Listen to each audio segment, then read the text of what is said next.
ప్రధానమంత్రి నరేంద్ర మోడీ 11 ఏళ్ల సుపరిపాలనలో దేశం అభివృద్ధిలో పరుగులు పెడుతోందని ఆదోని బీజేపీ శాసనసభ్యులు పివి పార్థసారథి పేర్కొన్నారు. విజయనగరంలో క్షత్రియ కళ్యాణ మండపంలో భారతీయ జనతా పార్టీ విజయనగరం జిల్లా శాఖ అధ్యక్షులు ఉప్పలపాటి రాజేష్ వర్మ అధ్యక్షతన ఏర్పాటు చేసిన మీడియా సమావేశంలో మాట్లాడుతూ, దశాబ్ద కాలంలో భారతదేశాన్ని అన్ని రంగాలలో అగ్రగామిగా మోడీ చేశారని అన్నారు.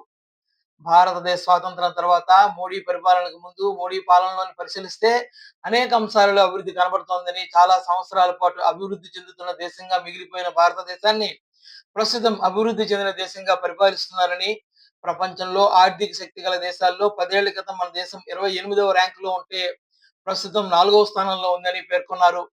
భారతదేశంలో ఆహార ధాన్యాల పంపిణీ వ్యవస్థను క్రమబద్ధం చేశారని, అందువల్ల దారిద్ర్య రేఖకు దిగువన ఉన్న కుటుంబాల సంఖ్య బాగా తగ్గిందని అన్నారు.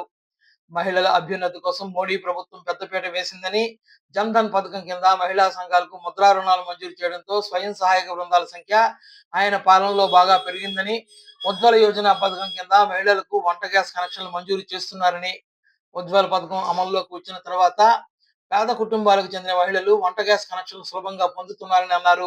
పీఎం ఆవాస్ యోజన, బేటీ బచావ్, బేటీ పడావ్ వంటి పథకాలకు ఆడపిల్లలకు రక్షణ కల్పిస్తున్నారు. ఆడపిల్లలను చదివించి ఉద్యోగాల్లో స్థిరపడేట్టు చేయడం కోసం పథకాలను అమలు చేస్తున్నట్లు చెప్పారు. మోదీ 11 ఏళ్ల పాలనలో చిరకాల సమస్యల పరిష్కారం అవడంతో పాటు భారతదేశం ప్రగతి పథంలో ముందుకు సాగుతోందని అన్నారు. సబ్కా సాత్ సబ్కా వికాస్, ఆత్మ నిర్భర్ నినాదాల ద్వారా ప్రజల్లో విశ్వాసాన్ని మోడీ పెంపొందించారని, ప్రభుత్వం అందరిది అనే భావన కలిగించడంలో మోడీ ప్రయత్నాలు ఫలించాయని అన్నారు. జాతీయ భద్రత విషయంలో కఠిన వైఖరి అనుసరించడం ద్వారా ప్రజల్లో అభద్రతా భావాన్ని తొలగించేందుకు ప్రభుత్వం కృషి చేస్తుందని పేర్కొన్నారు. వికసిత భారతదేశం అమృతకాలం, సేవ, సుపరిపాలన, పేదల సంక్షేమానికి 11 సంవత్సరాలనే పేరుతో విజయనగరం జిల్లా కేంద్రంలో ఏర్పాటు చేసిన వృత్తి నిపుణుల సదస్సుకు ముఖ్య అతిథిగా హాజరై భారతీయ జనతా పార్టీ పాలనలో దేశ అభివృద్ధిని సమగ్రంగా వివరించారు.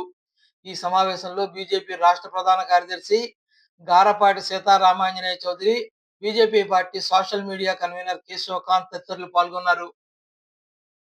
నరేంద్ర మోదీ ఒక చారిత్రాత్మకమైనటువంటి నిర్ణయాన్ని తీసుకున్నారు. అదే దాంతో పాటుగా మహిళ చిన్న అవసరాలు కూడా చాలామంది నవ్వారు. ఒక సందర్భంలో నరేంద్ర మోదీ గారు ప్రధానమంత్రి అయిన తర్వాత మరుగుదొడ్ల గురించి మాట్లాడుతూ ఉంటే, ఏమయ్యా ప్రధానమంత్రి మరుగుదొడ్ల గురించి మాట్లాడుతూ ఉన్నాడు, ఇది స్వచ్ఛ భారత్ అంట, మరుగుదొడ్లు కట్టడం కూడా గొప్ప విషయమా అన్నాడు. మేము కట్టాం 18 కోట్ల మరుగుదొడ్లు కట్టి ప్రతి ఆడబిడ్డకి మానవ ప్రాణాలని వాళ్ళ గౌరవాన్ని కాపాడినటువంటి మహానేత నరేంద్ర మోదీ అన్న విషయాన్ని ఎప్పుడో కానీ ప్రజలు అర్థం చేసుకోలేకపోయినారు. ప్రపంచమంతా కూడా కొనియాడి